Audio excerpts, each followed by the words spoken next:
Hello, I'm Karl Principal Broker at Kline May Realty. Thank you for joining us once again for another episode of Q&A with Kline May. As always, we'll start out with a new coffee. Today we've got a nice roast called Noble Tree. This is their Defiance blend. It is grown in Brazil, roasted in Brooklyn, New York.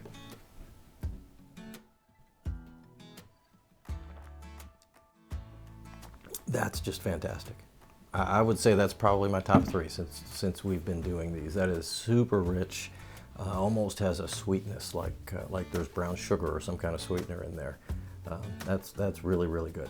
What we're going to talk about today is a question we get a lot right now. 2022 has wound down. We're entering into 2023, and everybody wants to know, hey, if I'm a buyer or a seller, what should I expect in this 2023 market? So the first thing to understand is if you're watching the national news, there's going to be tremendous variation across the country and across communities in terms of what their local real estate's going to look like, all based on supply and demand in their local area. What we're going to be talking about today is what I think is going to be happening here in the Shenandoah Valley. So if you're a buyer and you're hoping to buy a home in 2023, you're going to see a little bit less frantic market, a little bit lower pressure to act immediately and to make risky decisions like entering into a contract without a home inspection or without various other contingencies that might protect you. Those kind of contingencies are becoming a norm again, and although there's still far more buyers than sellers, things aren't quite as frantic as what they've been for the last couple of years. If you're a seller,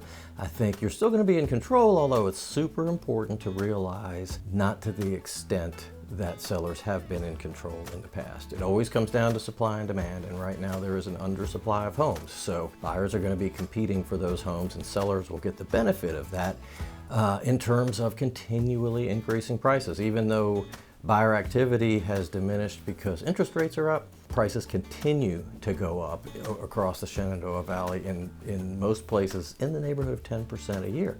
I don't know if we'll see 10% again in 2023, but prices are going to continue to go up because we're going to continue to be undersupplied. So if you're a seller, you can expect good results in terms of your bottom line, but also expect maybe a home inspection contingency, and maybe don't expect 20 showings in that very first weekend. The time on market has stretched out just slightly. We're not talking about months, but now maybe weeks.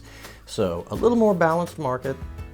I believe the year will start out a bit slowly, and then as interest rates continue to drop, maybe in the second quarter, if we can get below 6, I think the floodgates will open again and we're going to finish the year very, very strong. If you'd like to see what's going on in our market right now, as always, there's a link right below in the remarks. You can click on that and see the newest listings in our market for the last 2 weeks. If you've got a question you'd like me to answer or a coffee you'd like me to try, shoot me an email at questions@klinemay.com. Thanks very much for watching. We'll see you next time.